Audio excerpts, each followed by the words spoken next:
Apologies, members. Good afternoon and welcome to our April monthly meeting. And I will invite John to read the notices of summon of the meeting, confirm members' attendance, and note any apologies. Thank you, Mayor, and good afternoon, members. To all members of Derry City and Strabane District Council, you're hereby summoned to attend the monthly meeting of the Council, which will be a hybrid meeting conducted remotely via WebEx and physically here in the Council chamber, Wednesday, 30th of April at 2 p.m. Starting with the roll call, Alderman Cook. Here, John. Alderman Guy. Alderman Hussey. Apologies received from Alderman Carrigan. Alderman McMorris. Here, John. Alderman Middleton. Alderman Here, John, Montgomery. online. Thank you. Alderman Montgomery. Here, John. Alderman Wilkinson. Here, John. Councillor Jason Barr. Here, John. Councillor Lillian Barr. Here, John. Councillor Raymond Barr. Councillor Boggs. Shaw, John. Councillor Boyle. Councillor Clark. Shaw. Notification from Councillor Cusack that she's running late. Councillor Deeney. Here's John, late as well. Okay, thank you. Councillor Devine. Shaw. Councillor Donnelly. Councillor Alex Duffy. Councillor Sandra Duffy. Shaw. Councillor Farrell. Here. Councillor Fleming. Shaw. Councillor Gallagher. Councillor Harkin. Councillor Hart. And Shaw. Councillor Heaney. Councillor Hutton. And Shaw. Councillor Jackson. Shaw. Councillor Leonard. And Shaw. Arlene. Councillor Logue. Shaw. Councillor McDade. Here. Councillor McGinley. Councillor McHugh. Shaw. Councillor Mooney. Councillor Murphy. Shaw. Councillor Norris. Councillor O'Farrell. Shaw, John. Notification from Councillor Riley that he's running late. Councillor Tierney. Here, John. Councillor Neelis. And Shaw. Thank you, members. Thank you, John. The next agenda item is broadcasting statement by the chair. By the mayor, yeah. I would like to remind everyone physically present at this meeting or in attendance remotely that this meeting will be broadcast live to the internet and will be capable of repeated viewing. This broadcast may be terminated or suspended in accordance with our protocol.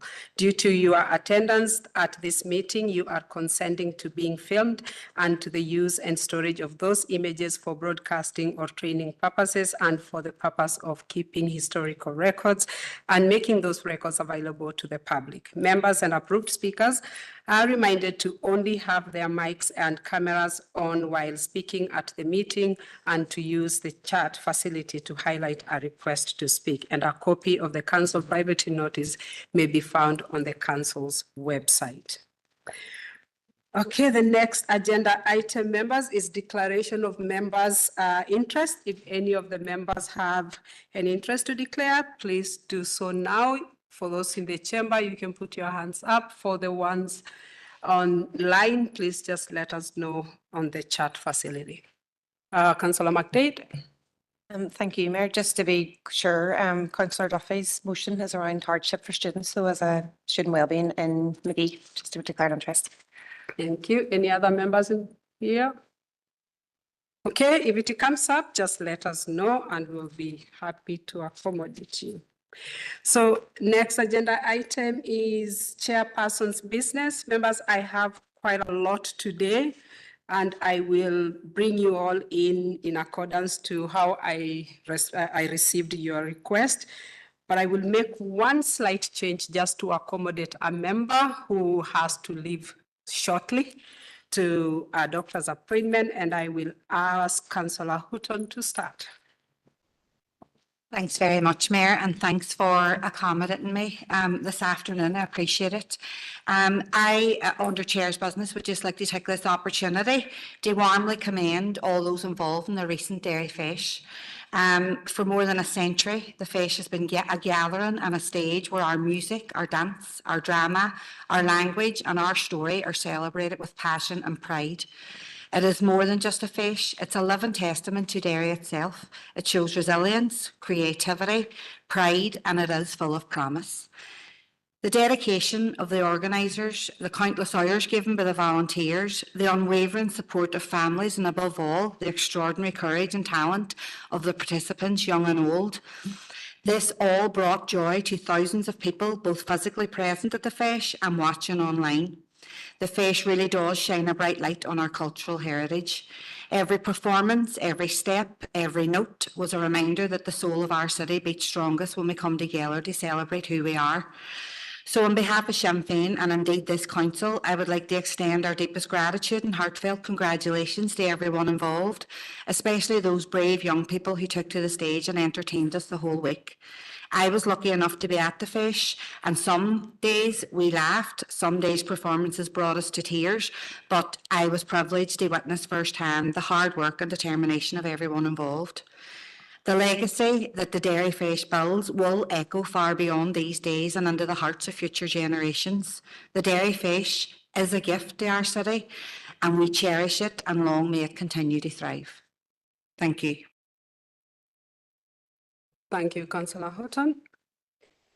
Okay, I do not see any members who would like to speak on that item. So the next agenda on the business is, I will bring John in just to speak about a notification we have received this afternoon. Thank you, Mayor. Members, you may have already seen this on social media, but the Mayor and myself received an email from the BT Group just on around 12 o'clock with a very sad news, very tragic news that they're potentially closing the building, the offices across at Victoria Market.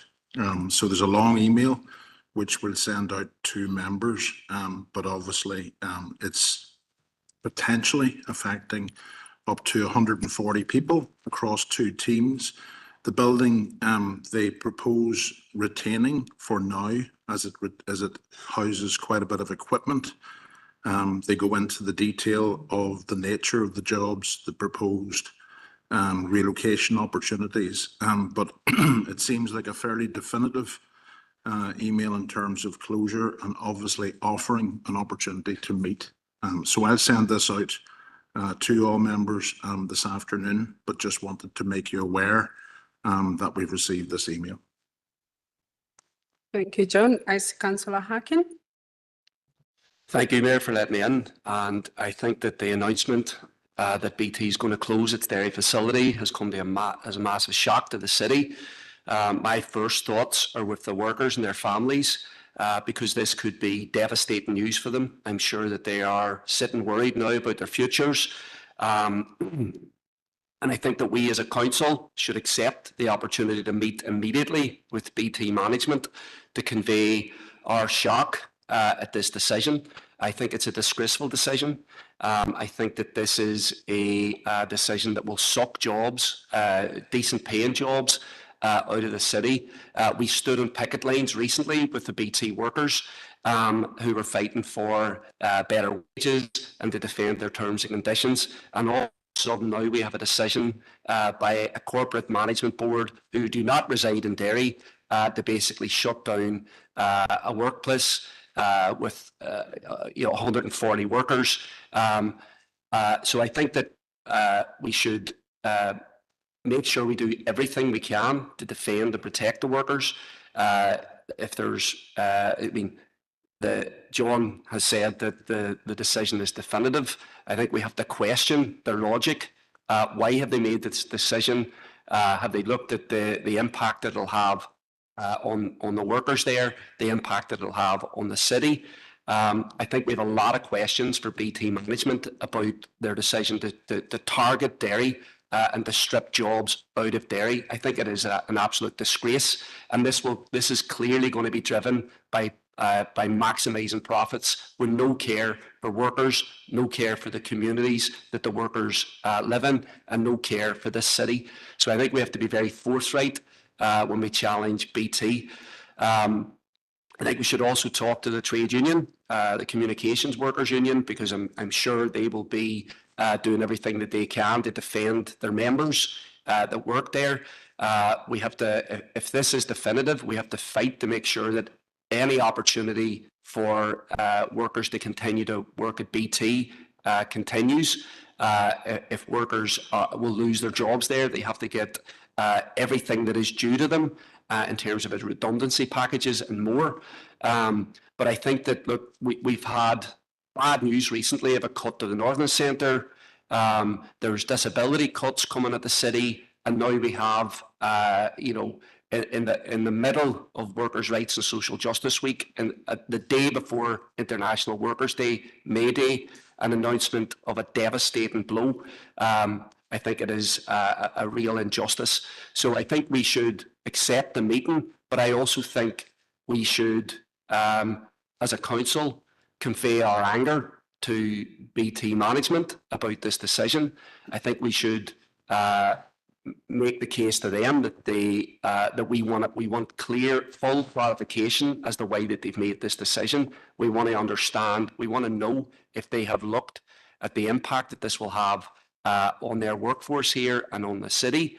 And then I think we should make sure that we reach out to the trade union as well, the communications workers union, to see what we can do to support them and to support workers through this, because you know, I'm sure people are disgusted and shocked at this decision. So I'm happy to write up that as a formal proposal, Mayor, if that's okay with you. Thank you, Councillor Harkin. I have Alderman Middleton online. Thank you, Mayor, for letting me in, and thank you, John, for the update, albeit a devastating one. I see the emails just through there, so I'm going to get a good read through it. Just on behalf of the DEP, this is deeply concerning and absolutely devastating for the workers and their families, not least for the amount of years of service that we have given BT from our city. We are very keen to meet. We will be at the meeting, and we are very, very keen to support all the families and all the workers who will no doubt be affected by this. If there's any way that this can be overturned, we are behind that, and any steps that need to be taken. We in the DEP are here, and we're open and ready to support workers. But just terrible news, and a terrible way just to start the meeting as well. Thank you. Thank you, Alderman. And Councillor Farrell. Thank you, Mayor, and thank you, John, for the update. On behalf of the SDLP, we'd like to state that this is a devastating blow to the local economy, and the people and the families who are currently employed in BT, this is a really, really tragic day. They're losing their livelihoods. 90 jobs that are currently based in the BT building in Derry are being moved to India, and 47 positions are being relocated to Belfast. And we think that's an absolute disgrace. And what makes it worse, and what it makes it harder for this city to sort of deal with this massive, massive jobs blow, is the fact that the lack of good quality, well-paid jobs across this city and district. BT are a good employer, they pay good money, and when 150 jobs come out of this city, it's going to have a massive, massive, massive impact. You know, Belfast are benefiting from this.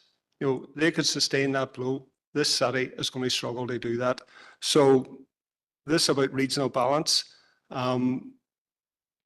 It's more unbalanced now after this decision today. So we support meeting with BT.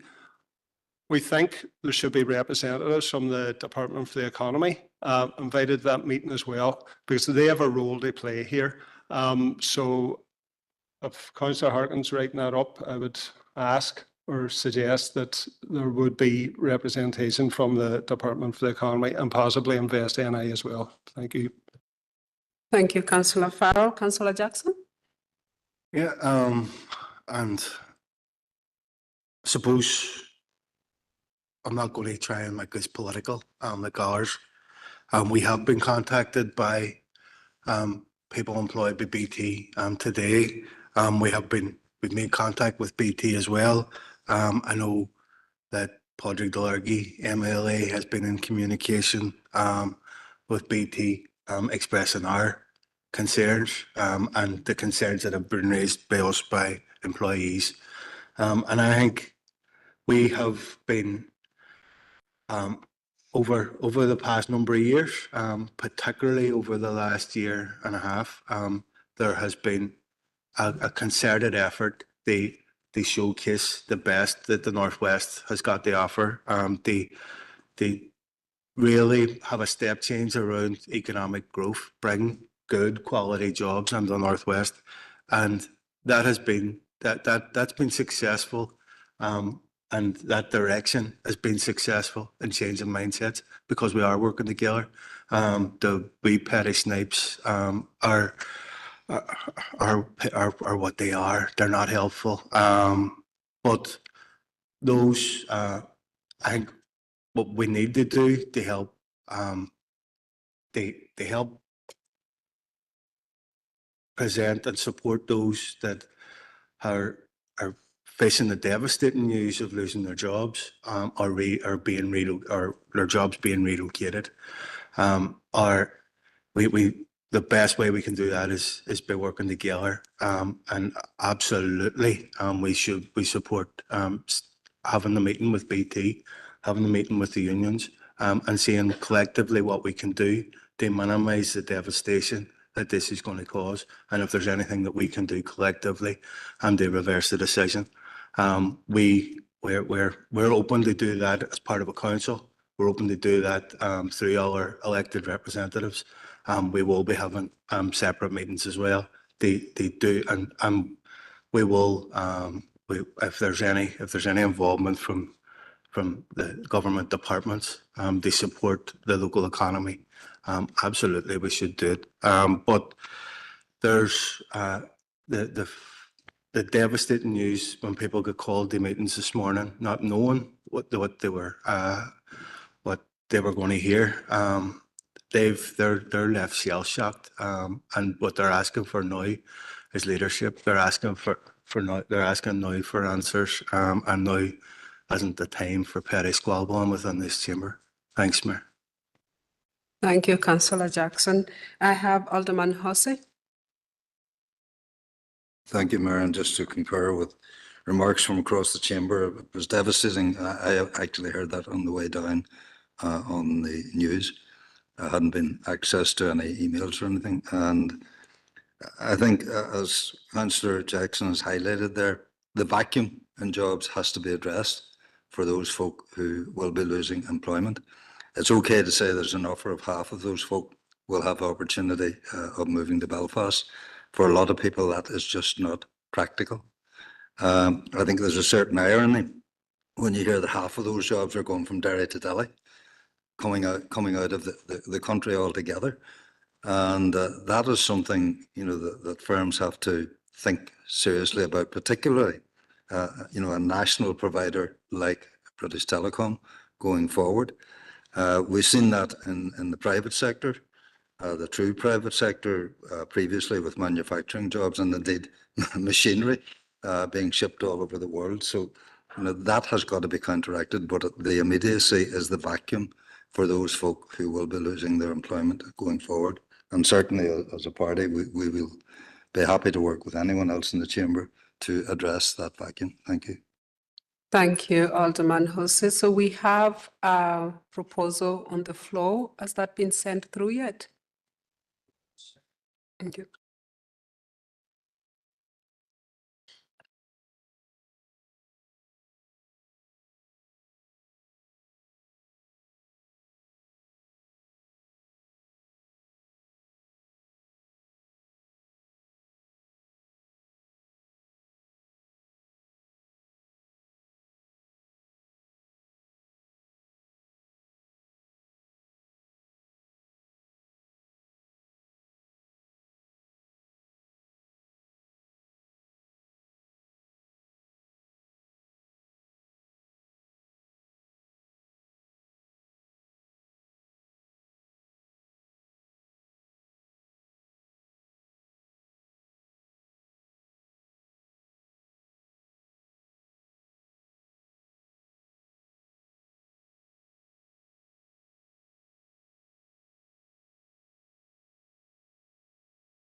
Councillor Harkin, are you almost done? Or sent? Or-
Okay. Okay, members, the proposal is on the floor. I think did we have a seconder for that? I'm sure we'll get.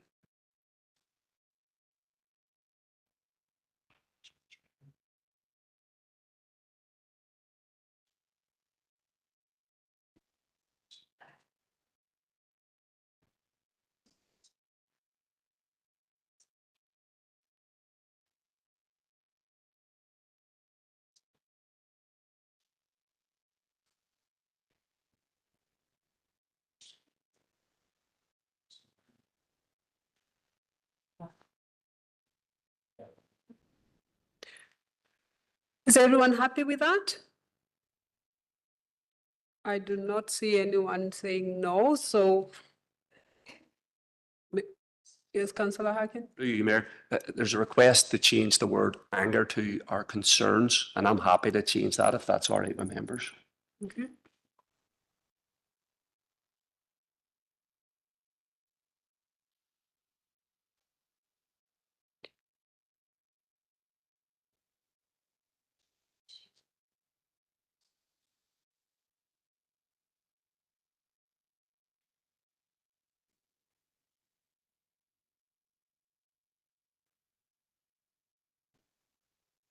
Can I just confirm that Councillor Farrell, you seconded that proposal, yeah? Okay.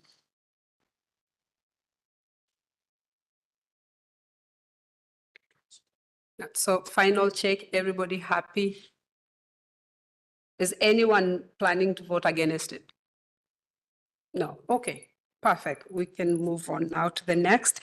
The next item is my own item. I just wanted to confirm and to formally record the deep condolences of this council and our city to the Catholic community following the passing of Pope Francis. Pope Francis was more than a spiritual leader. He was a champion of human rights, an advocate for social justice, and a voice for those who who often felt left behind. He stood with refugees, he supported the Palestine people, and reached out across borders and faith to support the poor, the young, and the vulnerable. He showed us that what it means to lead with compassion and conviction. And I was honored to facilitate the opening of a book of condolences here in the Guildhall and the early theater in Strabane, allowing our citizens to express their grief and appreciation. I know the online book also remains open, and it has been heartening to see so many people take part. And I wanted also to thank our council workers who responded so quickly when the news came immediately, because they were on their Easter holidays, and they facilitated our citizens by opening the book of condolences after I got in touch with them. And I also know that they stepped up to ensure that they provided that support. I also want to acknowledge that another councillor contacted me, and that was Councillor Bog, who reached out to me directly to ask if a book of condolences will be open in Strabane, and I appreciate that engagement. Councillor Devine also wanted to speak on this issue and on chairperson's business, so I want to bring you first to come in before we open for anyone else. Okay. Good Mayor, I had also requested that the Book of Condolences be opened as well, so thank you for doing that. I'd like to pay my respects to the passing of Pope Francis on Easter Monday. In March 2013, he was selected as Pope and he chose the name Francis in honour of St. Francis of Assisi. And during his papacy, he stayed true to the values of Francis of Assisi of simplicity, peace and solidarity with the most vulnerable. His leadership was grounded in humility and compassion, and he reached out to those who felt that they were excluded from the church. He used his voice and his position to challenge injustice and to speak up for the poor, the homeless, for refugees, and for the most marginalised in our society. He reminded us that dignity belongs to every human being, no matter who they are or where they come from. He showed an unwavering commitment to peace and dialogue and called for an end to the war in Ukraine and in Gaza and made regular calls to the Holy Family Church in Gaza, offering prayers and solidarity with them. Even during his final days, he continued those nightly calls. I was lucky enough to attend the Festival of Families in Croke Park in 2018 when the Pope visited Ireland, and that was a very special occasion, but it also was a really proud day for people of Ahern as we watched Amy May Dolan as the lead dancer in Everdance who performed at that event.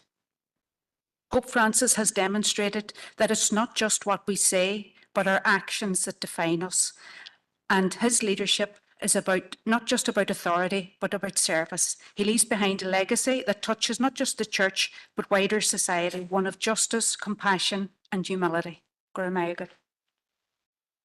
Thank you, Councillor Devine. Alderman Guy. Thank you, Mayor. I just, on behalf of the Ulster Unionist Party, I'd just like to pass on our condolences to the Roman Catholic community within the city and district on the passing of Pope Francis. Thank you. Thank you, Alderman Guy. I have Alderman Middleton online. Thank you, Mayor, for letting me in. Just on behalf of the DUP, we offer sincere condolences to all the Roman Catholic constituents, city and district-wide, colleagues, neighbours and friends on the passing of Pope Francis. Thank you. Thank you, Alderman. And Councillor Harkin. Yeah, Mayor, thank you. I would just like to add my thoughts as well to everybody that has mourned the passing of the Pope.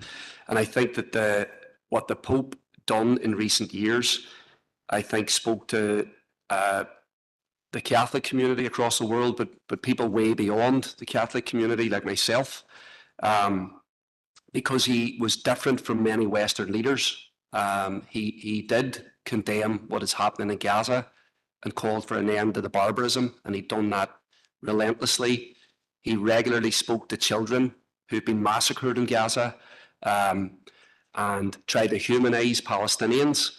And I think that this helped to build the Palestine solidarity movement and across the world.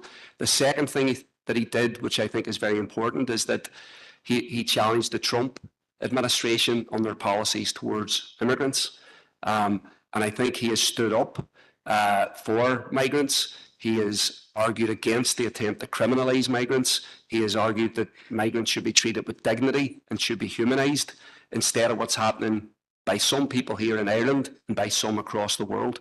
And I think that the Pope, despite what most Western leaders were doing, we should commend him for doing that, because that will shape his legacy going forward more than anything else. Thank you, Mayor. Thank you, Councillor Harkin. I do not see anybody else indicating to speak on this item, so I'm going to move to the second item that I have. And as First Citizen, I also want to address the disgraceful attacks on young people and damage to property in our city over the past weekend. I am sure we are all united in this chamber when we say there is no place for violence or vandalism in our city.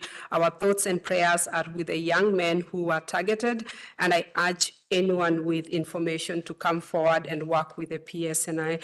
But beyond that, I want to recognize and commend the united response we have seen. Community leaders, elected representatives, and from all background and all political traditions came together to say, this is not who we are as a city and district. And that's real leadership that is being shown. It is about us coming together, and that unity is giving the people in our city some hope that when crisis like this one's hit, we can rise together and not apart. But we must continue to support our young people. We must educate them and help parents who may be struggling, because no matter what challenges we are facing at the moment, respect and human dignity must always be the guiding principle for our interaction. I felt it was very important for me to talk about this issue and to allow members in the chamber to also come in and discuss, because I think it is just right that we do so.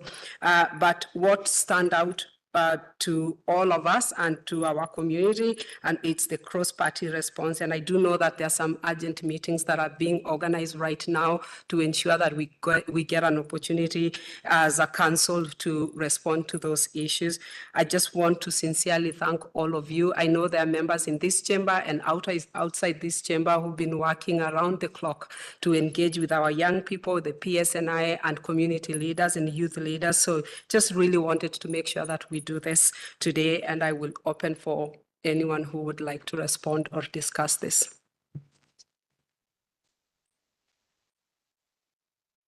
Alderman Mark Morris. Thank you, Mayor, for letting me in. And as I suppose an elected representative and a community worker, you know, I was on the ground on Sunday evening, and the acts of violence that we were seeing, not only on the ground, but on social media, was just disgusting. You couldn't describe the feeling when you're watching some of these attacks happening on social media and there in front of you. I do believe that there has been a cross-community response in regards to this, and you know, it's welcome to see that everybody is working together to try and resolve the issues. This seems to be an issue that has been going on for a wee while. It's a social media thing that's been going on TikTok, back and forward, tit for tat, back and forward, and it's absolutely disgusting when we're seeing, you know, our young people on the ground, and now they're potentially going to be criminalised because of their actions, which I agree with, you know. But we have also had conversations in and around child exploitation and the outside forces that are actually, you know, gearing these people on to do the things that they're doing, and we need a bigger piece in around tackling that. So it's not just the young people, but we're also getting to the people who are orchestrating the violence that we're seeing in our city at the moment. And I just also would like to comment about the criminal damage to police cars and buses, and also, like last night, we had another attack in Walker's Plant, which was destroyed by paint. And we need to make a concerted effort collectively in order to address the issues on the ground and dissipate this tension within our city. Thank you. Thank you, Alderman McMorris. Okay, then Councillor Jackson. Good Mayor, and thanks for raising it. The weekend just past was a very dark time for people of Waterside, and as a representative, proudly represented the Waterside, I was disgusted and sick to my stomach to see the levels of sectarianism manifest itself, and it hasn't happened in isolation. It's been, as Alderman McMorris has alluded to, this has been building for some time. It's been played on by social media, and I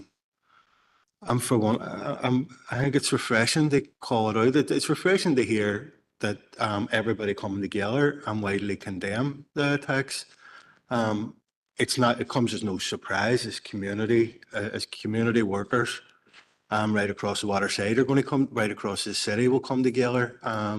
They work together, they try and provide positive leadership to our young people. Our youth service is fantastic. And they're continuously working together to try and provide positive leadership to our young people. But I think it's refreshing in this chamber to hear it's laid out loud and clear that there are criminal gangs exploiting our young people that are stirring up tension and have been doing so for some time.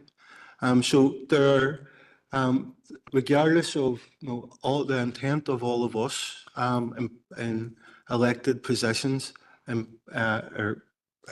that are representing our community, or those that are working day and daily to deliver community services. It's a no-brainer that all right-thinking people will call this out as being wrong, but the elephant in the room is that there are criminal gangs that are exploiting our young people, that are getting our young people involved in criminality, getting our young people stoked up with sectarianism.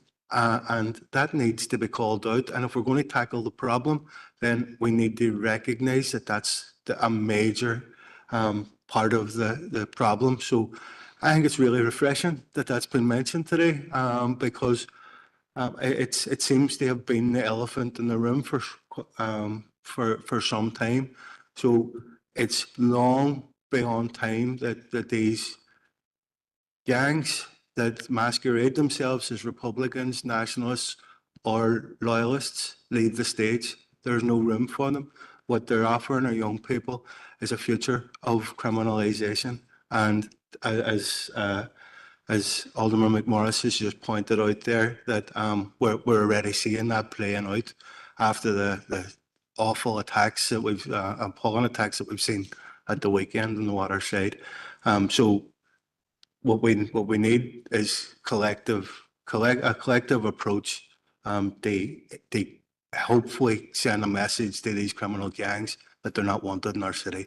They offer nothing going forward, and I find it refreshing that that's been referenced in this chamber today. Thanks, Mayor. Thank you, Councillor Jackson. Councillor Mooney. Thank you, Chair, and thanks for the opportunity of bringing this up.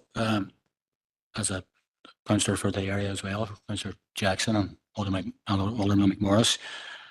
Probably my first opportunity to speak on it since the weekend. I was up later on Sunday night and had an opportunity to speak to Councillor Jackson about it, what's going on. He simply can't in any way but condemn what happened, those vicious assaults that occurred over the weekend, and the damage that was occurred to whatever structures that were around in whatever areas. It was wrong, culminating in what happened on last night up in the plinth, up in the walls.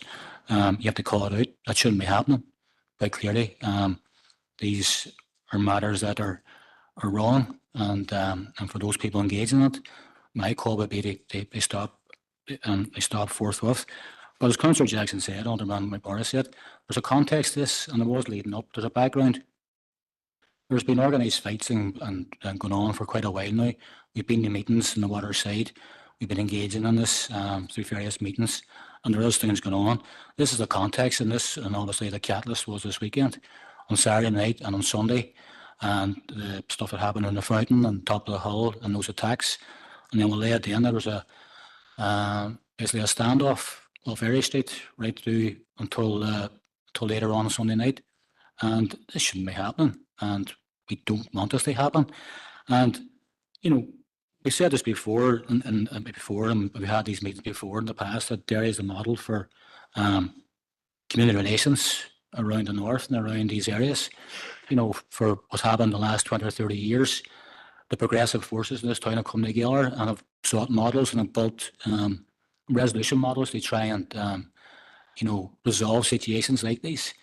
And what we can see in one weekend and the damage that can do, and really I think they just reiterate what Councillor Jackson said, that we should be coming together and coming together and solidifying ourselves. And I think this weekend, Councillor Jackson, Alderman Guy, Alderman McMorris and others within the SDLP were coming out and saying the same thing. It can't go on. And we commend the efforts of everybody involved, the police, the community activists, the community workers, councillors, politicians who were at the scene that night, and everybody who was working on their behalf. We need to keep that going, and we need to obviously, at the forefront of our mind, to think about the young kids. But the young kids need to realise too that the longer this goes on, if there's any further engagement, touch wood, it's been quiet the last 2 nights, but if this goes on, we know there's been 5 arrests already. There will be potential for more arrests, and then criminal behaviours, and then these things lead to, you know, things down the road where people maybe can't get jobs or travel or things like that there. So I would just appeal for everybody just to step back and examine what they're doing, and hopefully we can resolve this. But as Councillor Jackson also alluded to, there are suggestions that there is hidden hands behind this. Only way I can say that, there is hidden hands. I'm not sure who those forces are, nefarious or what, but we have been told that there is orchestration by groups. I don't know who they are, but sometime they may come to the fore. But again, I just want to appeal that we're calm and for cool heads to prevail, and we can get over this like we got over things in the past. Thank you, Chair. Thank you, Councillor Mooney. I have Councillor Harkin. Thank you, Mayor, for the opportunity to talk about this. And I agree with everybody else who has said that the scenes of young people engaged in sectarian violence over the weekend was disheartening, depressing and alarming. And sectarianism is very much a blight in our society. And it's tragic when this becomes turned into violence. And obviously some young people have been seriously hurt. And there's, you know, people will end up with criminal charges that perhaps will have a huge impact in their life going forward. And that's the worst outcome of this, that we have young people, you know, dragged into sectarian violence. And I want to commend everybody who was on the ground, urging calm, trying to keep people apart, trying to make sure that there was less sectarian incidents, trying to make sure things didn't get further out of hand. I think all those people who did that should be commended. And I do think that there are people in this city, in all communities, who work every day of the week to try and build solidarity and cohesion across communities, that try to point towards alternatives, try to point towards hopeful and optimistic futures. And I think that work is absolutely crucial. And there's no doubt that young people are being exploited. But I also want to say that, look, for me, Stormont is an institution that constantly is pitting people against each other, constantly riling people up, riling up division. That's how Stormont functions. The idea that what happens in Stormont isn't going to have real life consequences in terms of keeping the poison of sectarianism alive is just that. Because the thing is, I think things like sectarianism come from the top of the fish. That's where the fish rots from. And there is, of course, repercussions for this when it comes to young people in our society who are trying to figure out who they are and what they represent. So I very much urge, as others have, young people to step away from this. And I think that there is an alternative future. We're celebrating May Day this year. I was at an event here in the Guildhall on Saturday that talked about all the great instances when working class Protestants and Catholics came together to fight for a better society, to fight for housing, to fight for higher wages, to fight for more community resources, to fight for a health service. And that really represents the best of our communities. And that is what we need more of. And unfortunately, Stormont is often on the other side of that, dividing people. So we actually need far more unity, far more solidarity. And that's the best example we can offer to our young people. And that's the one that will actually give them hope, because sectarianism, as we know, is a dead end. Thank you, Mayor. Thank you, Councillor Harkin. I have Councillor Donnelly. Mayor.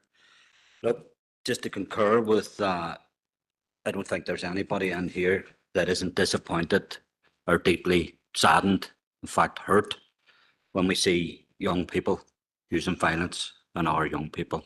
Whatever reasons, it's wrong. Completely, absolutely wrong. There's allegations made in here. I don't know if they're true or not, but that Republicans could be behind this. I can't speak for loyalism. I have been liaising and in contact with members of the PUL community, but I haven't seen any evidence, and I would encourage people, if they have evidence, to fire it out. Councillor Mooney says he was told. Told by who? Because if there is groups or organisations behind this are encouraging young people to get involved in sectarianism, they cannot describe themselves as Republicans. It's contrary to Republican teachings and beliefs. Simple as that, and there's no ambiguity. I agree with Councillor Harkin, is that we have a sectarian government here. Every election, it suits certain politicians to play the orange and green card. We segregate our children educationally at a young age, and them are issues that add to sectarianism. And we won't eradicate sectarianism until we eradicate that type of administration and educational system that would be open for exploitation. Yes, by adults for different reasons. So I want to be very, very clear. If the allegations is that there's Republicans involved in stirring this up, then come out with the evidence, say who it is, because it's wrong. And I'd be the first to say it's contrary to Republicanism. Thank you. Thank you, Councillor Donnelly. Alderman Guy. Thank you, Mayor, and I totally concur with what everybody says before me there. So, listen, sectarian attacks on 2 boys on Saturday evening in Call Close by up to 15 youths was wrong. The attacks on the bus carrying Catholic, Protestant and ethnic minority kids back from a cross-community football match on Sunday was wrong. The unprovoked attack of the young Catholic youth on Clooney Terrace the other night was wrong. And I spoke to the boy's mum yesterday, and he's a vulnerable young man, and he's very lucky that it wasn't worse. We could have been looking at a death or something on early hours of Monday morning. The attack on murals and monuments right across the waterside and the city side doesn't help these things, and only basically goad people into doing something that they find is going to irk the other side one more than the last.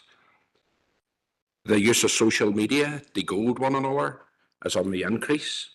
We've seen groups, TikTok, which I don't use, but I've been showing videos and stuff like that there. It used to be that it was steal a flag from one area and steal a flag from another. It's nearly as if the ante's been upped. And basically now they're all trying to outdo one another from each community. But how do we tackle that? Social media is massive. We just can't shut it off. So it's about education. It's about speaking to parents and basically telling them, ask your kids, where are you? What are you doing? Who are you along with? You know, but educating the youth of the day, they basically show respect to one another, because that's basically what it's going to boil down to, is respect. And over the weekend and since, we've had a lot of information put out on social media. And it just isn't with this weekend, but it's been for the past amount of months. The amount of misinformation on social media has led to the problems, not only in our society, but everywhere, throughout the UK, throughout the island of Ireland. Everywhere in the world at the minute, misinformation is causing massive problems. But look, I'm glad that all councillors are speaking with unity here, because it is something that we have to all tackle together. And I know that the youth services and so on met in Lisneal School yesterday. They had a very good meeting with youth of that age and with parents of some of the kids, and talking to them about what they face if they get in further bother like that there, or those that probably are behind what went on in different parts over the weekend and before. It's good to see that there has been arrests, quite significant arrests, and the police have informed us that there will be more arrests. And these people have stepped over the line, so they need dealt with. So I'm hoping that this will be the just something that maybe says to everybody, let's just step back, take a look here and realise that people could end up in a lot of problems, a lot of bother, and people could end up worse. So I would appeal to everybody and their parents. They basically ask where their kids are, and just everybody show a wee bit of respect. Thanks, Mayor. Thank you, Alderman Guy. Councillor Mooney, you're looking to come back. Just a point there, just to clear up a point that Councillor Donley said, that just to correct it, I didn't say or mention anything about Republican or Nationalists. What I said was that my words was that there was I believe there's a hidden hand behind this. It was used, Republican Nationalist was used by somebody else in the chamber. But just to clarify that point, and just to say that I didn't know who they were, but I just want to put that on the record. Thank you, Chair. Thank you, Councillor Mooney. Okay, members, moving on to the next person, Councillor Norris. Thank you, Mayor, for bringing me in. I'd like to congratulate Ardmore Football Club, who last week beat Enniskillen Town United in the Irish FA Junior Cup. And a massive achievement. It's the first Northwest team to do it since 1960, where Churchill United won it, so 65 years ago. It was a nail-biting match. You know, within 30 seconds, they were down 1-0. And then they were down 2-0 by 52 minutes, but they still battered on. And Jack Coyle, son of Derry legend Liam Coyle, scored a goal in the 66th minute. Ryan Clear scored a goal in the 73rd minute. And they went on the end of extra time, and Ardmore went up 3-2, where Owen Armstrong scoring. And then, unfortunately, they finished 3-3 after extra time, but it went on the penalties.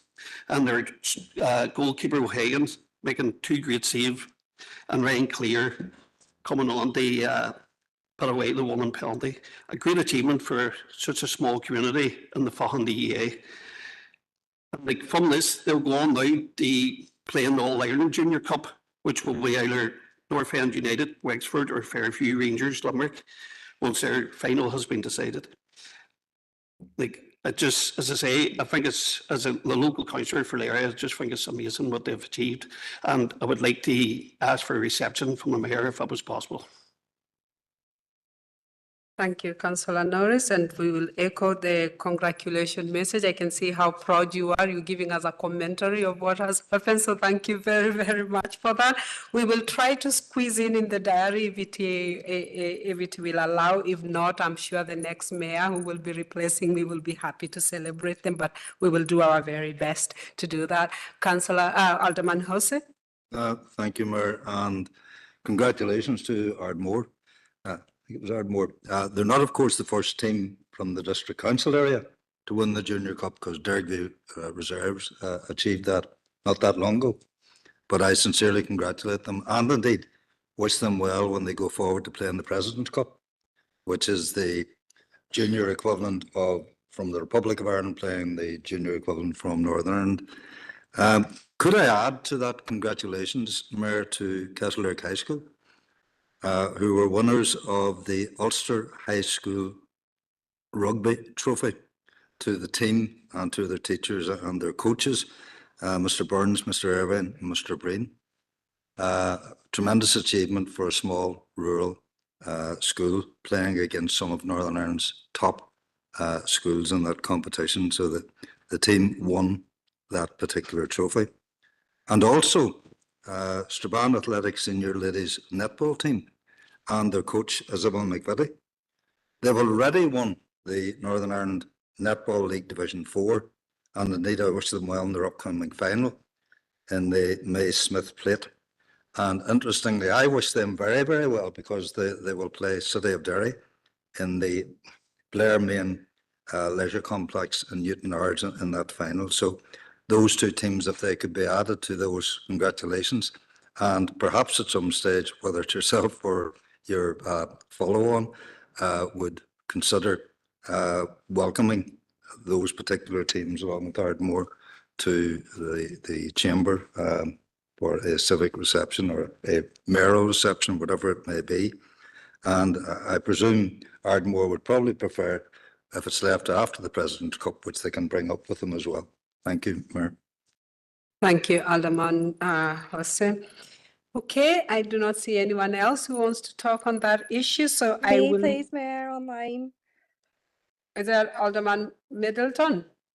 Yes, please, Mayor. I did write in the chat box there. I just wanted to concur with Councillor Norris and thank him for bringing forward the brilliant news about Ardmore FC and their Junior Cup victory. It's every day is a proud day to be a Falcon councillor, but this is another proud moment. And look, I just think after some of the conversations we had, it's just brilliant to be able to shine a positive light on our young people and to tell all our young people that there is hope and there is so many exciting things you could be doing.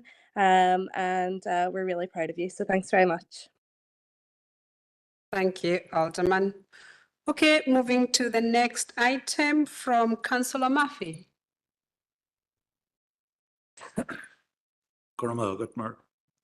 Since we last met here in March, the Israeli genocide of the Palestinian people in Gaza has accelerated. The unabated slaughter of men, women and children continues with impunity as the world watches on, and the enablers of the genocide, particularly the US, wrap a blanket of comfort around the Israeli perpetrators as they inflict famine, disease, drought, and ultimately death on the citizens of Palestine. Their barbarity is limitless, their bloodlust insatiable, and their horrific capacity to overstep international humanitarian decency is unprecedented in modern times. On the 23rd of March, 15 paramedics and first responders were executed on the outskirts of Rafah. For several days, they were lost, unaccounted for, and victims, even in death, of Israeli disinformation and lies.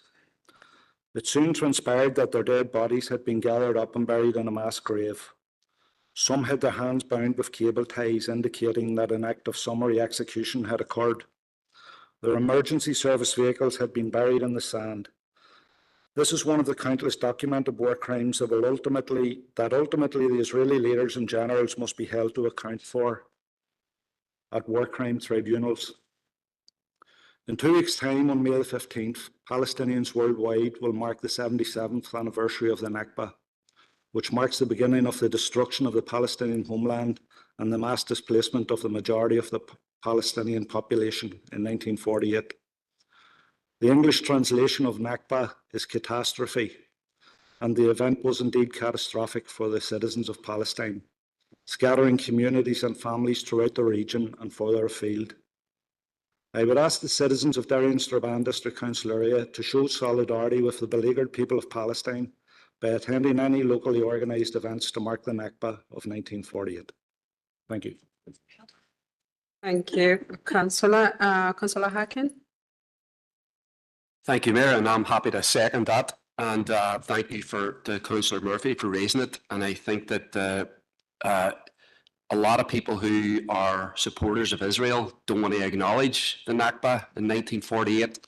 And the reality is that the Nakba has continued, because what we're seeing today in Israel or in Palestine is the Nakba. The Nakba was the forced removal of almost 1 million Palestinians from their homes in 1948.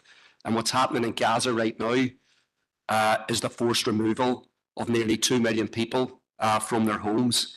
And there is a clear plan that the Trump administration has endorsed for Gaza and for the West Bank for removal of Palestinians. It's called ethnic cleansing, it's displacement, it's removal, it's destruction of their society. And I'm glad that you've brought in this today, because I've really felt astonished over the last number of days when we have Cara Lockhart and Gavin Robinson talking about artists being brought into court and banned from the United States and banned from Canada. And these are politicians who to this day continue to support and to say that Israel has the right to defend itself. Israel in international law does not have the right to slaughter more than 50,000 people, more than 20,000 children. I read Israeli officials in the Knesset, the Israeli parliament, saying bomb the food depots in Gaza. So what they are doing right now is that they're starving the population. They are murdering the population to drive them out of their homelands. That is what's happening. And so we do not hear from the DUP that they condemn this. In fact, what we hear from them is that they support it. And that makes them complicit. And the problem with their attempt to criminalise artists is that the real criminals, the Israeli regime, Netanyahu and his generals, through the International Criminal Court, through the World Court, the International Court of Justice, have been found guilty of committing war crimes over and over again. There's a warrant out for Netanyahu's arrest. He is a fugitive. And yet we have MPs and the leaders of the DUP continuing to call, continuing to stand with Israel, continuing to stand with barbarism. And yet this week, what we've seen is that there's been an attempt to basically stop talking about the genocide and start and focus on a band who went to the United States to expose Donald Trump's support for genocide. I think that this is the world turned upside down. And no matter what the DUP and media institutions and the British government, Starmer and the Tories try to do, it will not blind the world's population to the fact that Israel is committing a genocide right now. The world can see this, and anybody that continues to back it is complicit in the genocide with the criminals who've been found guilty by the international courts. So thank you for the motion.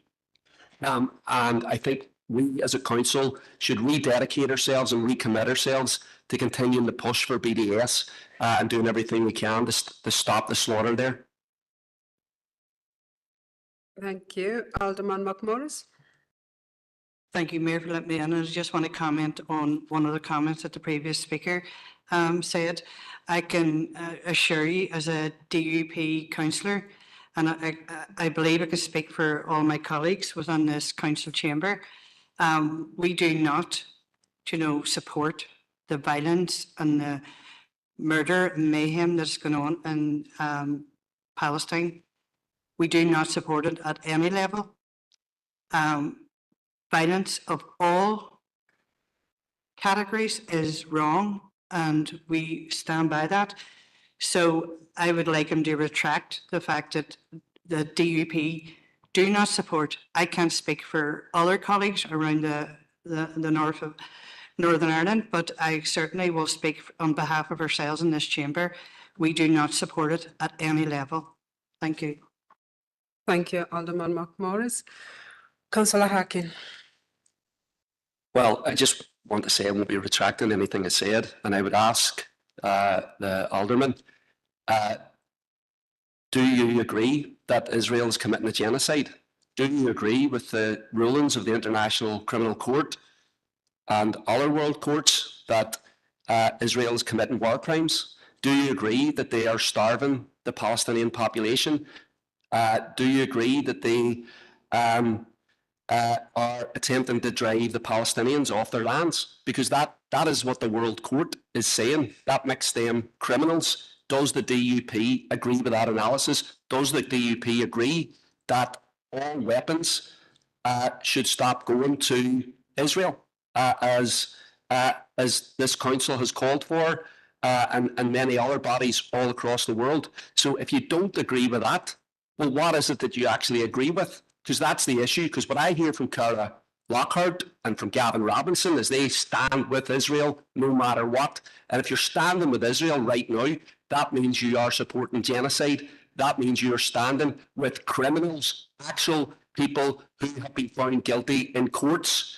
And there's an attempt to distract people away from that by focusing in on artists who have actually tried to expose this. So that's the issue, and that's why I won't be retracting anything, because it is the truth.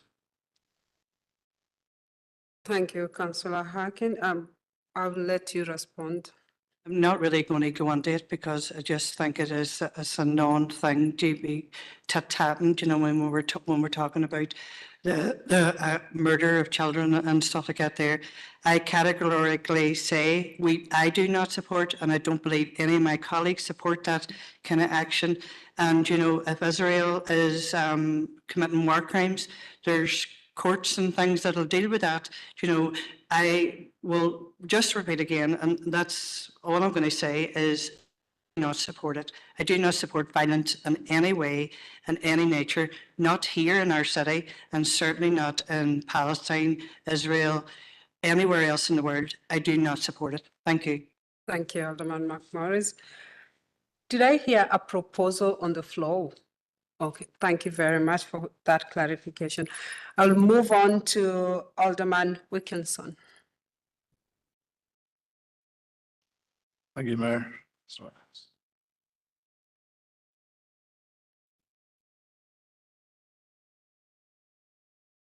Thank you, Mayor. I wanted to come and then congratulate Artie Garvin and Donaghmara football clubs on a fantastic season.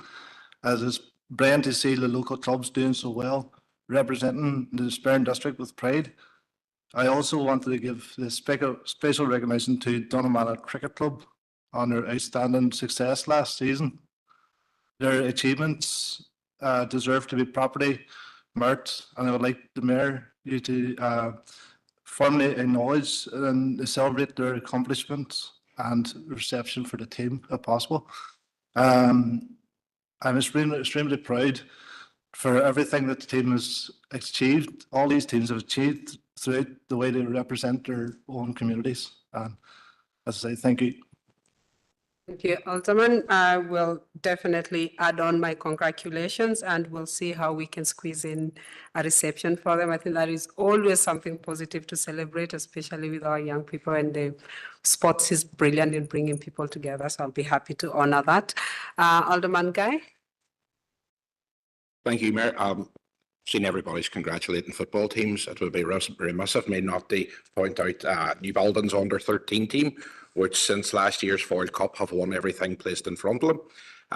Within that 2 leagues, which they just won the league there the other night, and they're now in the semi-final of the Cup, I think, for next week.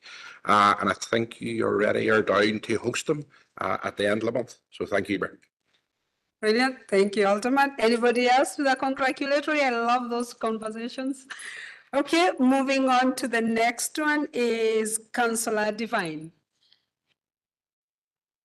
Mayor, I'm going to keep on the theme of sports. I just want to offer my congratulations to Conor Bradley on being the first Tyrone man to win a Premiership title.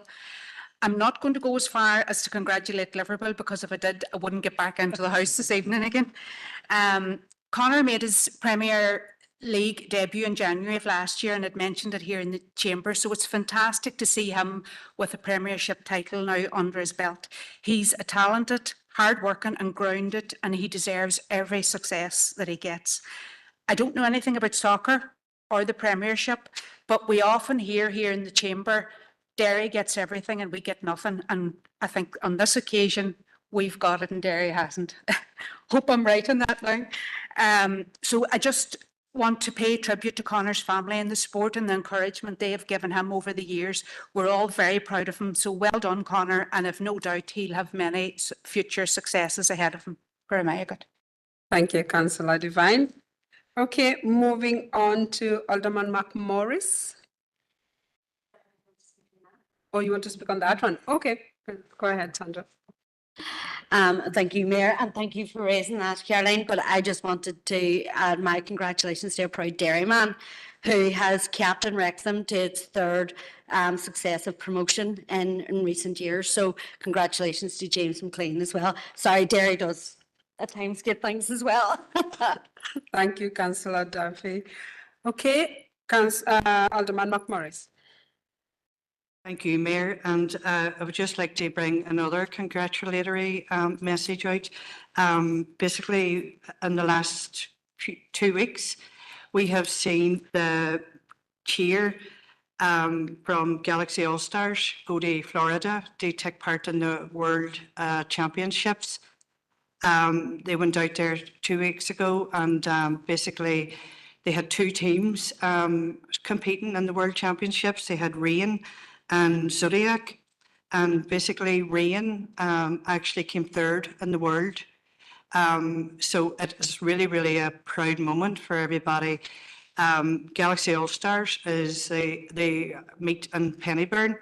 It's a local lady that actually runs a club, a lady called Aveen Carlin. And I'm massively proud that my niece was one of the flag bearers representing Northern Ireland in the World Championships. Unfortunately, Zodiac didn't get through to the final day, but as I say, Rain came third in the World Championships. And in light of all the negativity in our city at the moment, I just think it's really impressive that our young people are competing in the World Championship level. And I was saddened to see that there wasn't much press around this massive achievement for this group. I know Donegal, because they have a few people that participate in the group, and they had a lot of press media about it. And I just was kind of disappointed that we didn't highlight it more in our press, but I would like to just acknowledge the massive achievement that they have done on the world level. And if you could also basically put that on the list, I would really appreciate it. It's not every day we have world championships in our city. Thank you. Thank you, Alderman McMorris. We will try our best. I know we have Councillor Riley online. Thank you, Mayor, for bringing me in. And can I also just add a word of congratulations to Stephen Toland, who for Morphy's Chemist on the Spencer Road. Stephen became the Pharmacist of the Year, which is a great achievement for him personally, but I know he has referenced the good work of that chemist in the Waterside, serving people not just off Spencer Road, but many people across the council area. So it would be appropriate, I think, Mayor, just for you to maybe host a reception for him and the staff there, just to acknowledge their achievement and their contribution to the Waterside and beyond. Thank you, Mayor. Thank you, Councillor Riley. Okay, members, the final chairperson's business is coming from Councillor Boggs. Margaret, Mayor, and I'll be very, very brief, and thank you for letting me come in. And I just want to congratulate the Haughey family in Strabane, who tomorrow will celebrate 40 years in business. They have been a constant in the Ballycommon estate in Strabane, providing an essential shop for the local community since 1985. Brian Haughey, who runs the shop, was a paperboy in the former Kelly shop before his family took it over 40 years ago. And now, 40 years later, he celebrates the shop's special anniversary. So I want to congratulate Brian and his wife Sharon and the entire Haughey family on this huge milestone, and ask that their contribution is marked with a mayor's reception, whether you get a chance or whoever the next mayor may be. Thanks, Mayor. Thank you, Councillor Boggs. Okay, members, moving on to open business, and the next agenda item is confirmation of the open minutes of the meeting of the Derry City and Strabane District Council held on Wednesday, 26 March 2025, pages 7 to 35 for accuracy. Can I get a proposer and a seconder, please? Thank you, Alderman Montgomery. Your name is hard to pronounce. Anyone else? Thank you, Councillor Logue. Any matters arising? Councillor Jackson? Mayor, item C146/25. Mayor, it's the proposed cuts to disability payments, and I think there was quite a lot of discussion at the last council meeting around the devastating impact that this decision of a government in London will have on people that are living within this council area. I know that there's a lot of people that are sick with worry around how the attack on disabilities, or the attack on people with disabilities, the impact that that's going to have on them. So, Mayor, and I've sent a short proposal to Teresa, and I know we try and avoid pop-up motions. This is an issue that has already been discussed at length by this council, around the need for a citizens' assembly and the need for proper preparation by the Dublin government for a border poll. And that needs to happen in the form of a citizens' assembly. So what all I'm doing here on the back of this, of these disastrous cuts that are being made by a British Labour government, but it's on the back of 14 years of Tory austerity. We're seeing a very similar approach by the Labour government. It shows that there is absolutely no interest in the people of Ireland. And what I'm asking is that we reiterate our call on the back of that to the Dublin government to prepare a call of citizens' assembly and prepare for reunification, prepare for a future without involvement of either governments in London. Thank you, Thanks, Mayor. Councillor Jackson. I completely agree with the sentiments of the motion, but I want to be consistent. I will ask you to bring it to the next council meeting. So just for consistency, and I completely agree with it, but I really want to make sure that we don't encourage other more coming because there's potential that they will, but bring it back and it will be on the table. All right. Thank you very much. Any other matters arising?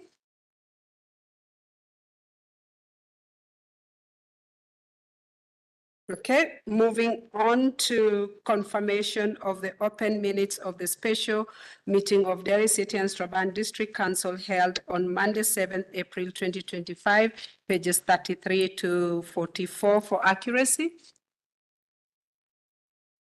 Proposers and seconders. Thank you, Alderman Wilkinson. Any seconder, please? Councillors, Alderman. Thank you, Councillor Riley. Any matters arising? None. Thank you, members. Okay, the next one is adoption of the open minutes of the following committees. Monthly Governance and Strategic Planning Committee held on Tuesday, 1st April 2025, pages 45 to 64 for accuracy. Councillors, Alderman. Thank you, Alderman, and thank you, Councillor Mooney. For any matters arising? Okay, moving on. Monthly Planning Committee held on Wednesday, 2nd April 2025, pages 65 to 74 for accuracy. Thank you, Alderman. Thank you, Councillor Devine. Any matters arising? None. Moving on, Monthly Business and Culture Committee held on Tuesday, 8th April 2025, pages 75 to 88 for accuracy. Councillors, Alderman. Thank you, Councillor. Thank you, Alderman. Any matters arising? Any matters arising? Stephen? Okay, go ahead. Thank you, Mayor. As members will be aware from Business and Culture, there's one item held over from committee to full council. And this was the issue relating to the sound issues within the Guildhall and the potential resolution. So what was presented to members was that there's two options really. There's the full option, which is to replace everything, which includes all mics, speakers, etc., which was in excess of £200,000. What the officers were seeking was that in the first instance, the issues we are having directly are sound. We believe that we can solve those issues with replacing and updating the speaker systems. This will not be lost, as I explained at Business and Culture. That cost is approximately £24,750. We would then continue to work on the bigger scheme, which would be to replace all of the kit and all of the mics, etc., and bring that back to members in due course. At committee, members felt it warranted wider discussion with all elected members. So happy to take any questions or comments, but the recommendation was, as per the committee, which was we would spend initially just in excess of 24,000 to replace the speakers, which will address the sound quality issues, while we work on the wider scheme to replace the entire system for members. So happy to take any comments. Okay, Alderman Hussain. Sure. I You know, I spoke on this at committee and I'm still of the same opinion. There's no point in part doing a job. I believe that we should be doing the full job, replacing the full system and everything else that goes along with it. This system has not worked properly the way it's supposed to from day one. With regard to financing that, it's my understanding that the announcement reference councillors' remuneration is a lot smaller than what was anticipated in our RITS process. And I believe that if we talk to the Chief Finance Officer, there is funding there within what we have currently in council budgets to allow for that. That was to allow for a more substantial increase in councillors' remuneration. So this is to do with councillors and their effectiveness in this chamber. So rather than doing a bit now and a bit again, I am still in favour that we should be taking the full system and reinvigorating it all properly. Thank you. Thank you, Alderman Hose. Councillor Mooney. Thank you, Chair. I spoke on this at the committee, and our view was that we were content with just to repair the sound system, the 24,000 option. It was made clear that if we go with that there, then that sound system, if down the line, if council members want to go through with any of our processes, and that could be fitted around and structured around, so it wouldn't be an impediment if it was done in a per process. Similarly, the view was that our view was really that, that it might be seen as a luxury. And at this moment in time, there is complaints from members, they're well founded, that they do have problems with the sound. We know that members of the public have got issues sitting out there, so it needs rectified. But we don't think at this moment in time, our view is that they spend £203,000 on another, on whatever other types of systems is required. I think from my own personal view, that we have an iPad here, if we fix the sound, then that will allow us to effectively discharge our duties in this chamber. And that's our view at the moment anyway, but subject to other members' views. But that's our position and it remains the same. Thank you, Chair. Thank you, Councillor Mooney. Alderman McMorris. Thank you. And I know it's well versed about the loop system, that I have had issues and still consistently have issues with the loop system. Am I right in saying that this is just going to be speakers? It's not going to be anything to do with the loop system, or there's no modifications to that? In the paper division called the loop system will be installed as a separate to the loop system. The loop system will be installed in the I think it's in the coming few weeks. Right. Okay. That's great. Okay. Councillor Jackson. Gormagood Mayor, and there's an urgent need. They upgrade the speaker system within the chamber. It's very clear that there's people that are unable to take part in meetings because they can't hear what's going on.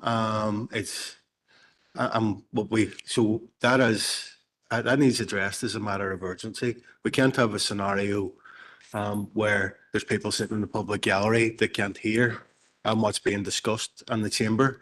People aren't able to take a full part in the meeting if they attend online. So there's an urgency in relation to fixing the speakers.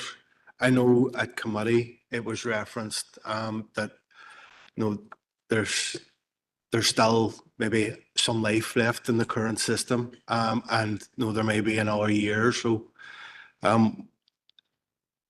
I would agree with Alderman Hussey in relation to how a lot of the equipment needs updated. The cameras aren't effective.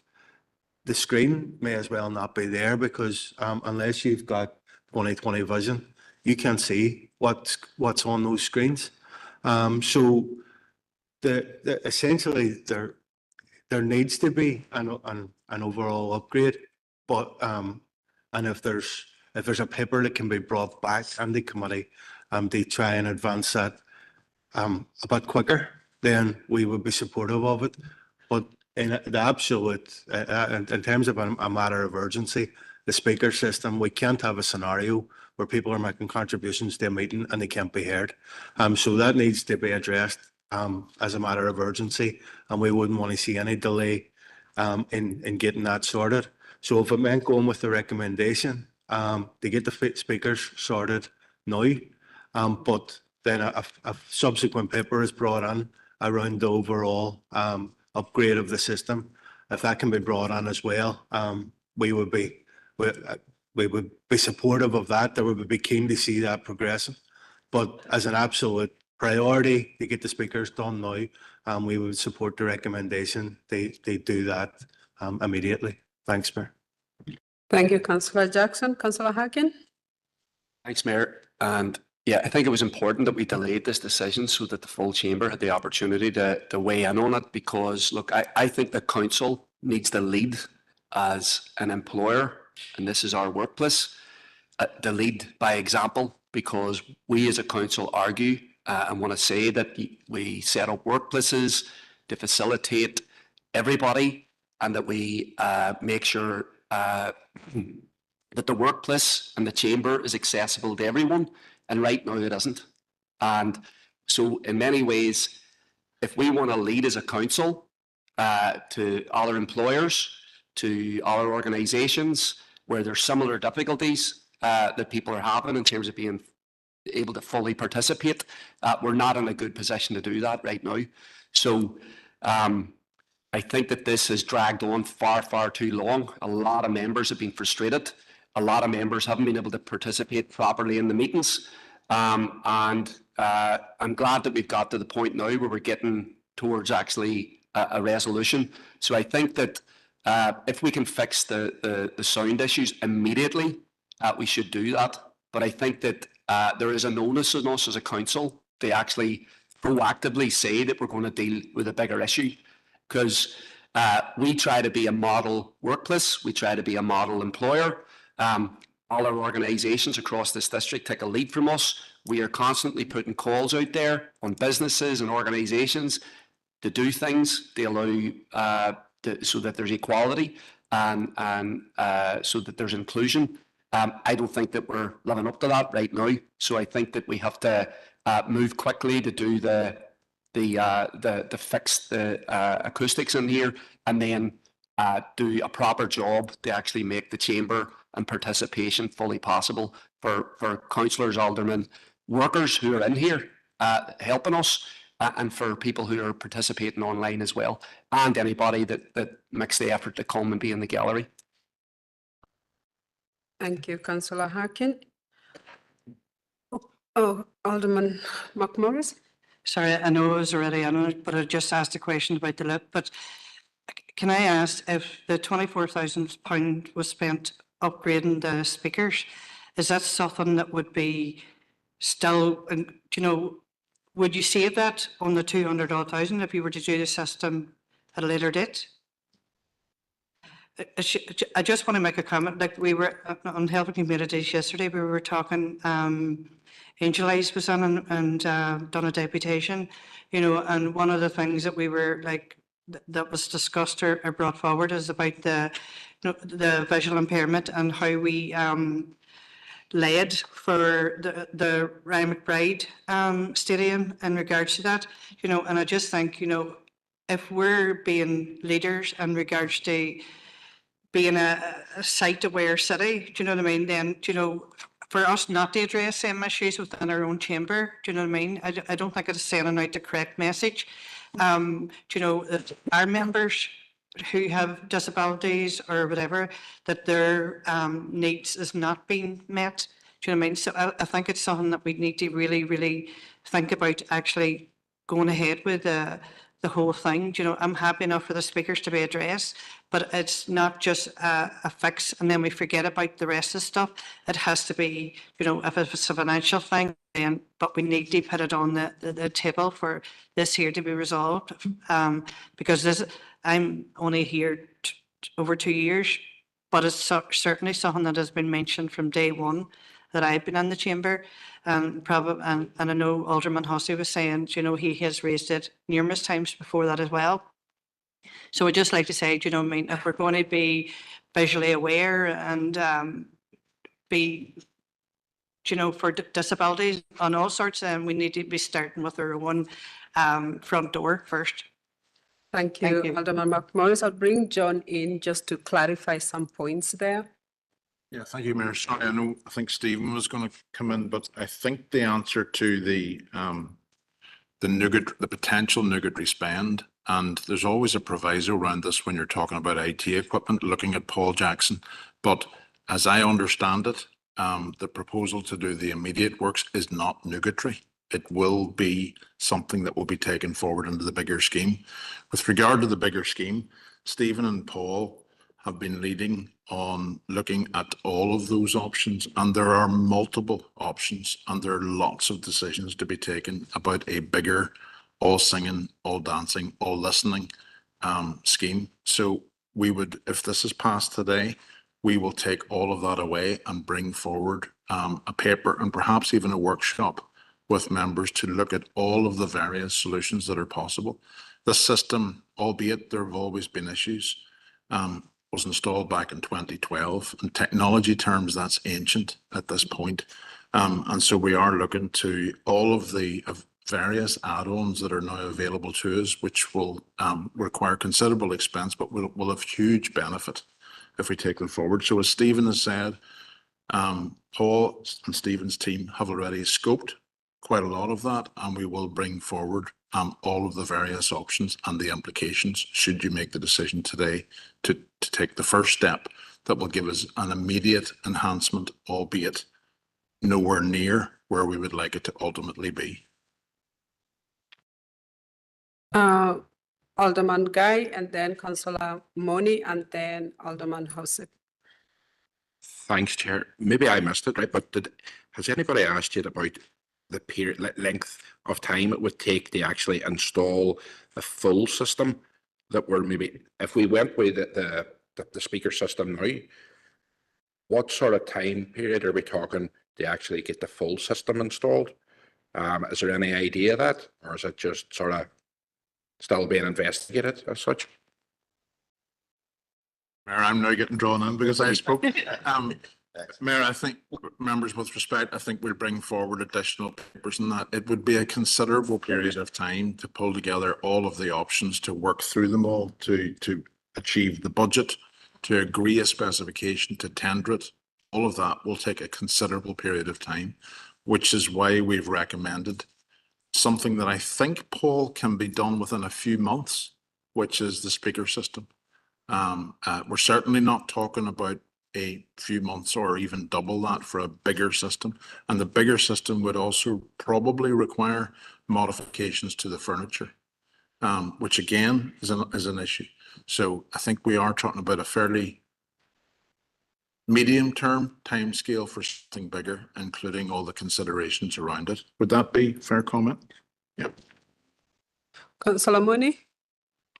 Thank you, Chair. So just for clarity, the proposal now is that we go forward with the sound only and a paper comes back upon the rest of the recommendation, because that's at odds with what the committee recommendation was anyway. But am I right in assuming now, or correct in assuming that we're going forward now with the proposal of sound only, and Councillor Jackson's they bring a paper back in relation to the other spend? If that's the case, then we're content with that. You know? Yeah. Thank you, Mayor. And Councillor Mooney, that's what the recommendation is, that we spend this money now. We can do it quite quickly. We address the sound issues, but then we work as fast as we can within the thing to bring papers back with all the options with elected members. And that may require a bit of a workshop, because there are, as the Chief Executive outlined, a number of options that will enhance how our citizens, our elected members, officers, etc., engage with the chamber in and out of the chamber. So there are lots of options that could be add-ons. So that will need to be scoped before you would then go to tender and secure budget. But that would now become a project that we would work on. It's great. Thank you for that clarity. Okay. Alderman Hossain. Thanks for the opportunity to come in again, Mayor. If this were just about the sound system, I could understand some of the arguments, but it's not. Because I'm sure that nobody had any difficulty hearing Councillor Harkin and others, whereas there are individuals that we do have difficulty hearing. I had difficulty hearing John, for example, the Chief Executive. So it's not just about the sound system. It has been highlighted there, the visual aspects, and indeed what a proper and full system can do with regard to voting, with regard to queuing for questions, etc., and with regard perhaps to individual visual portals or whatever that members would use. So it's more than just the sound system. It's about an entire system that enables this chamber to work in a more effective way than it currently does. Thank you, Mayor. Thank you, Alderman Hussain. Okay, members, we have a recommendation and we need to make a decision. So can I ask if there is any members who want to vote against the recommendation? If you're online. Okay, people are happy to move forward with the recommendation. Thank you, members. Moving on to monthly Environment and Regeneration Committee held Wednesday, 9th April 2025, pages 89 to 94 for accuracy. Thank you. Anybody else to second that? Members of the Environmental Committee? Thank you. Any matters arising? Alderman Hussain? Thank you, Mayor. I presume we're on ENR. All right. We're all over the place. ER 80/25. The visit to Recycle, those of you who went found that to be an absolutely extremely useful and worthwhile visit with plenty of ideas going forward. But I want to use that to highlight an issue which has occurred again in Castleberg. At 12:30, we got an email to tell us that the lorry has broken it down again in Castleberg. This has happened time and time and time again. It's extremely frustrating for our residents of our area when this happens. And I'm simply pleading with officers that that situation can be remedied, that when the lorry is going to be there, we know it's going to be there, and not the lorry lands down, breaks down, has to be taken back to Strabane, and all of this sort of stuff. I know we have the issues about it, the new recycling centre, etc., but we have a duty to provide a service to the electors in our area, and at the moment, it's causing problems, and I'm sure other representatives from the area find the same as myself. It's an area of frustration for many of electors in our area. Thank you, Mayor. Thank you, Alderman Hussain. Any other matters arising? Councillor Devine? Just in relation to ER 88/25, the flooding update, and Councillor McHugh mentioned on my behalf at that meeting about a group that's been set up in Newton Stewart, and my party colleague Orla Begley has arranged a meeting of the different agencies to meet with that group on the 16th of May, and I would like to ask representatives from council to attend that as well. I have made some initial inquiries, but just I think they would like to see someone from Health and Communities and from ENR represented at that meeting as well, please. Thank you, Councillor Devine. The team will take that forward. Okay, members. Moving on to monthly Health and Community Committee held on Thursday, 10th April 2025, pages 95 to 108 for accuracy. Thank you. Thank you very much. Any matters arising? Councillor Duffy? Thank you, Mayor, for allowing me in, and it's HC 87/25. So it was just about the Northland Centre and the loss of Core Fontaine that I had raised at the Health and Communities Committee, and I think that we were all in agreement at that committee around the important work that the Northland Centre does, the fact that it is life-saving work, and even since then, so many people have reached out to me to say that it has actually saved their lives or saved the lives of family members. So we know the importance that it has to us as a city and district. We know the importance that it has within our communities. We know the issues of addiction and what our communities are facing at this time. So it's really important that that letter goes off, because we don't want to see any diminishment of addiction services within this council area.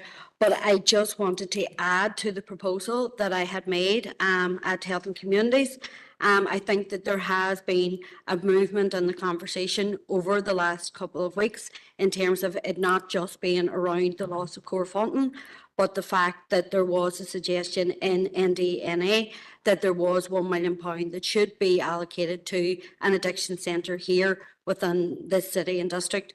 And I know that the MP Colm Eastwood had been out in his election literature last year saying he had secured the £1 million for the Northland Centre. However, I have not heard confirmation of that from any other quarter. So I think that us as a council, we really need to get clarity on the £1 million. I have put a proposal around all the council members so that they can see it. And it's basically asking that we add in the letter to the Department for Health, that we ask, have they submitted the business case to the British government in relation to the £1 million? And if they have they got confirmation of it? And again, if they have got that money, where is it now? Because I think those are really pertinent questions that we as a city and district need to know the answers to. If we are out campaigning on the ground, calling for the reinstatement of the Corefontaine, number one, absolutely we should. And if we're out on the ground campaigning for the £1 million, we need to know the facts around the £1 million. Is it there? Was it applied for? Was the business case submitted?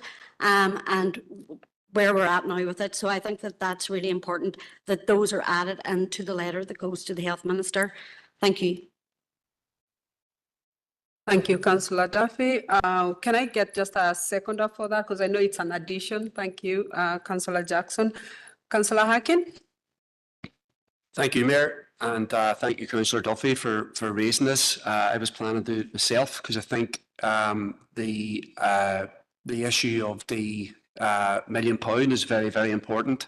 I attended a protest in the city centre organised by concerned residents who feel very strongly about the cut to the Northern Centre of £63,000 needs to be reversed, or that money needs to be found as soon as possible.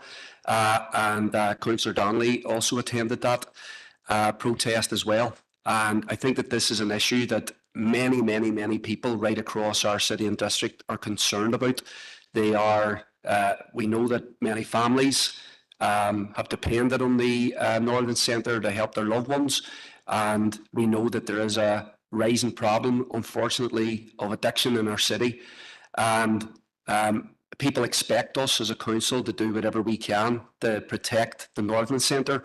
I thought that I read Tommy Cannon's interview that was published in the local press, and obviously he is very frustrated about the cut to core funding, but he's also very worried about about whether or not the plan to develop a centre of excellence in the Colmore Road will go forward. And the £1 million that was agreed in the New Decade New Approach, that seems to have been his understanding, certainly our understanding. I think it was the understanding of many people. There seems to be talk about that money being repurposed for something else. Now, this sort of stuff constantly happens at Stormont, where we get money from Westminster for one thing, but it goes out to something else. It would be absolutely awful if the development of the Centre of Excellence wasn't prioritised, because we need to have an expanded Northern Centre with more services that can meet the needs of our residents.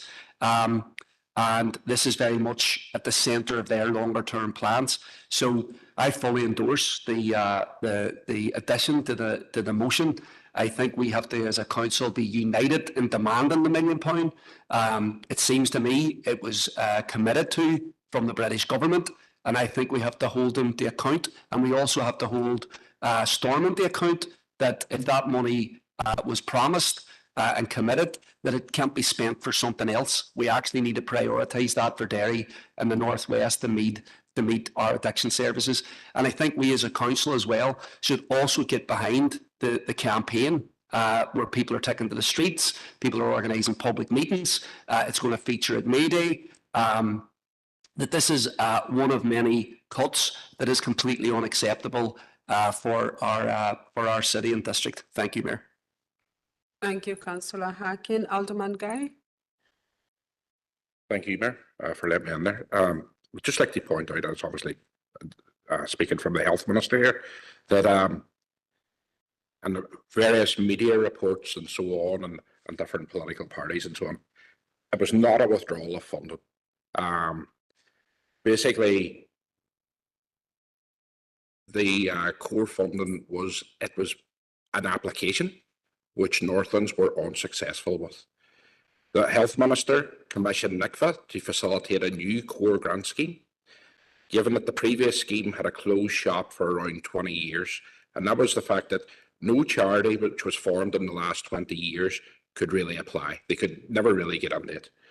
So 6 criteria were drawn up by voluntary and community groups, not the department.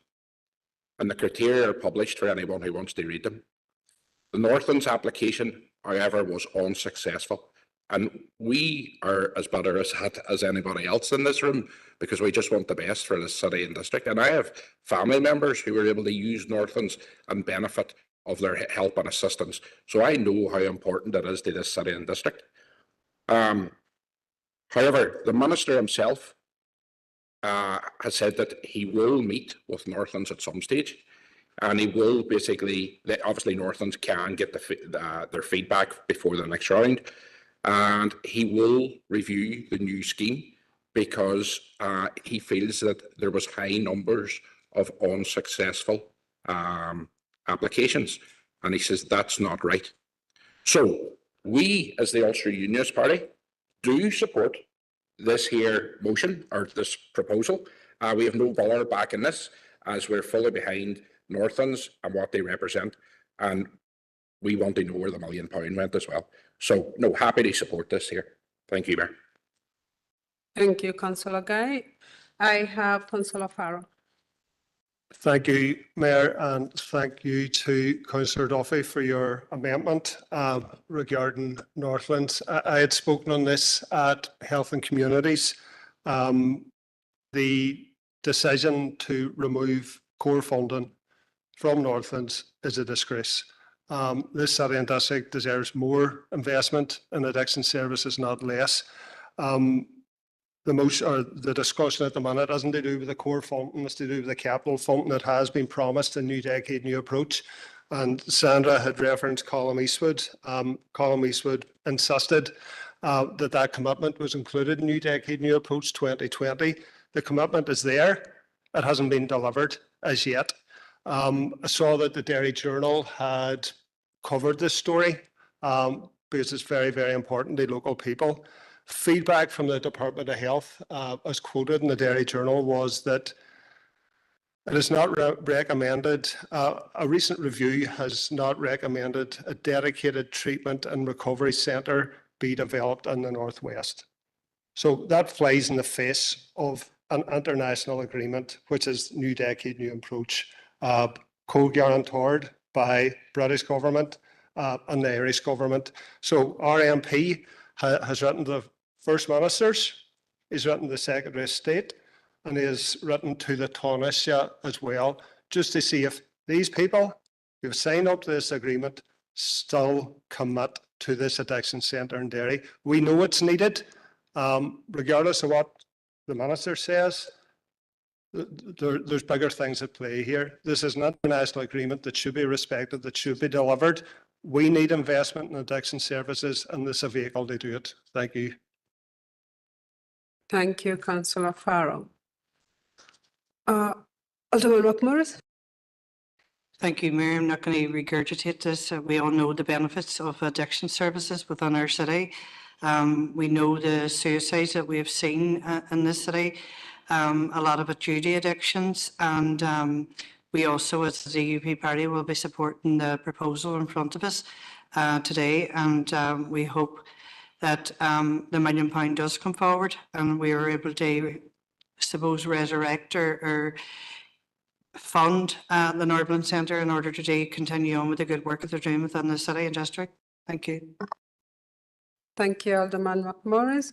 Okay, members, I do not hear any dissenting voices on this, so I'm just going to assume it is unanimous. Thank you, everyone. Okay, members, it's 5 minutes to 4 now. Alderman Hussain, All matters arising.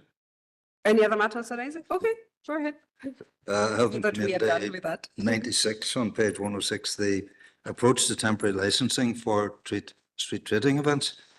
Is there any further progress on that that we're aware of? I note in the discussion there had been consultation with street traders. I also note there wasn't any consultation with the smaller community groups throughout the district who would actually organise events and hope to bring street traders into their events. And this whole issue of footfall, etc., so a street trading license for them is the same as somebody getting a street trading license, for example, in the Guildhall Square, where the footfall is an entirely different issue. So is there any advance on that, or is the possibility of arranging a meeting with Paul Rafferty and the team with regard to how that matter is being taken forward? I'm mindful that we're heading into a period when quite a few of our rural communities will be organising, various small festivals, etc., in their areas, and it's something that I think needs to be cleared up pretty quickly. Thank you, Mayor. I don't have the update at the moment, Councillor Hussey, but very happy that Paul undertakes a further level of consultation as needed. So, and we'll provide a further update at agency based on what the arrangements are for that. Okay, any other matters arising? Okay, members, we're going to take a small break, at least 10 minutes.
coming back.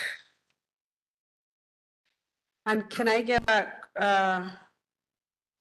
the next agenda item is confidential for decision. So can I get a proposal to go to confidential? Thank you. Thank you.